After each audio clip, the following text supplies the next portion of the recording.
Tervetuloa videolle.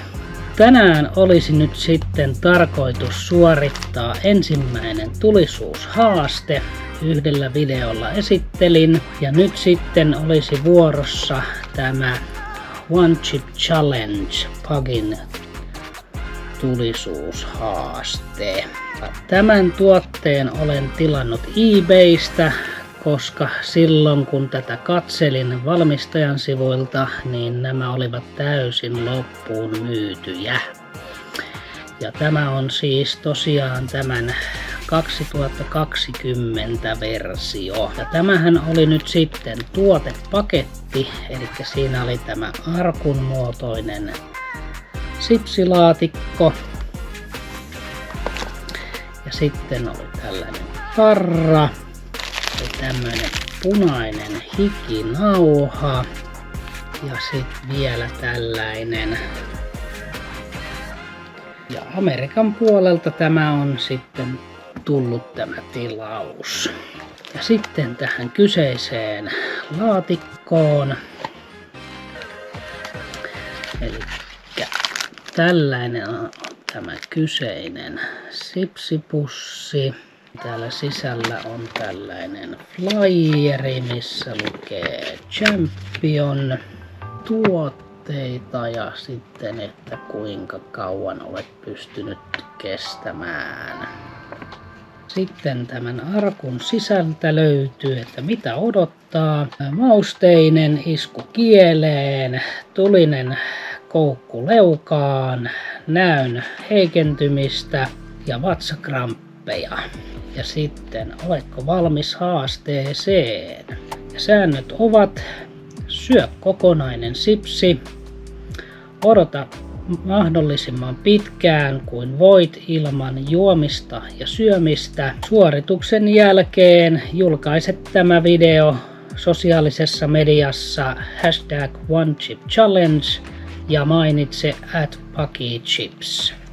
Tällainen on tämä sisäpuoli täältä näin. Tänhän me voimme tästä avata tämän tänne valmiiksi. Näin.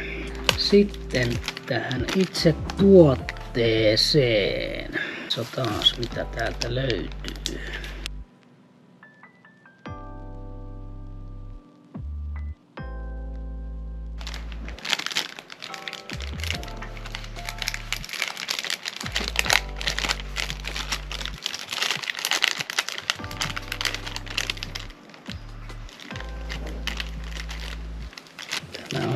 Kyseinen tuote on mennyt rikki.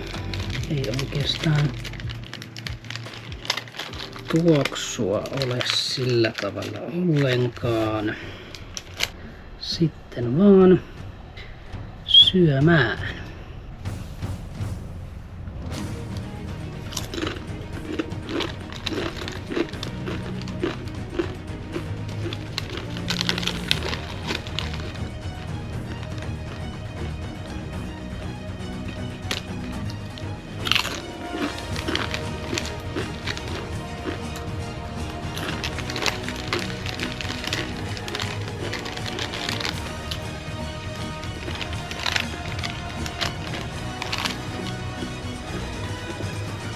Maistuu kyllä ihan torteva sipsiltä. Kuumotushan siinä alkaa tulemaan.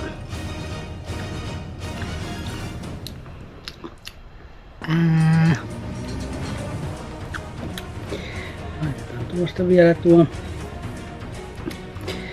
5 minuutin polttoaika tuosta käyntiin.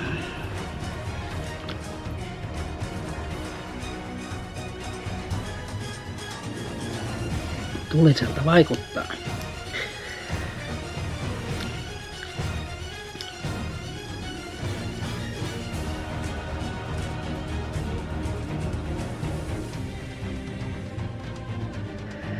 Hengitys on tulinen, kun ilmaa ulos puhaltaa.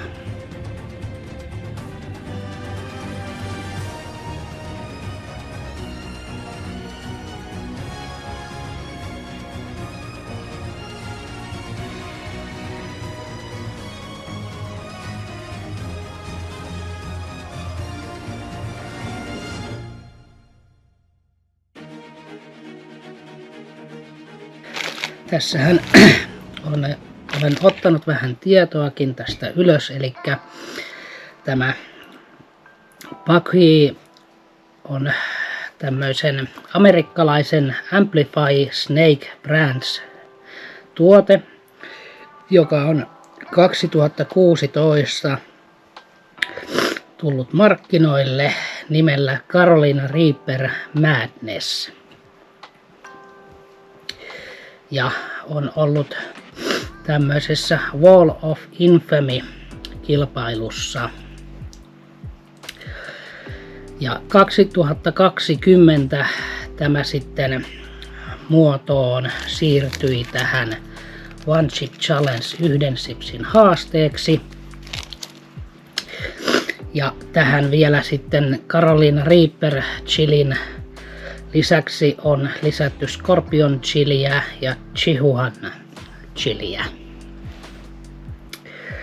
Ja näitähän tuli sitten 2020, 2021, 2022, 2023, 2024 ja 2025 versiot. Ja siihen 2025 versioon se on sitten lopetettu. Ja internetin ihmeellisestä maailmasta sitten löytää tiedon minkä takia.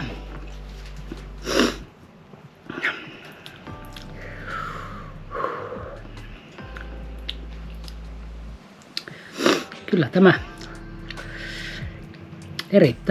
erittäin tulinen sipsi on. Ei voi muuta sanoa. No niin. 5 minuutin polttoaika on päättynyt. Edelleen tulisuus pysyy suussa ja kurkun puolellakin. Nenäkin tässä vuotaa ja silmiä vetistää. Ja tämähän oli tämä 2020 versio oli tämmöinen mustanvärinen ja sitten 2023 versio taisi olla sinisen värinen, joka syömisen jälkeen värjäsi kielen siniseksi. Ainakaan tässä vaiheessa ei ole tarvetta ainakaan nestettä juoda tai syödä mitään. Mitä tuohon sipsin makuun tulee, niin ei se oikeastaan minkäänlaiselta erikoiselta maistu, että tietenkin se mustanvärinen pulverisuus siinä niin kuin tulee vähän esille, mutta ei muuten kummallisemmalta maistuu. Ja pidemmittä puheitta katkaisen videon tähän ja katsotaan vaikka tunnin päästä, miltä tilanne vaikuttaa. A few moments later. No niin, nyt olisi yli tunti kulunut aikaa. Polte on käytännössä laskenut kokonaan, että ei ainakaan minkäännäköisiä polttavia tunteita tässä enää tässä vaiheessa tunnut olevan. Että eiköhän tämä ollut sitten nyt suoritettuna sitten tässä. Ei muuta kuin sitten uusien videoiden pariin sitten, kun niitä saadaan kuvattua. Siihen sitten. Moi moi!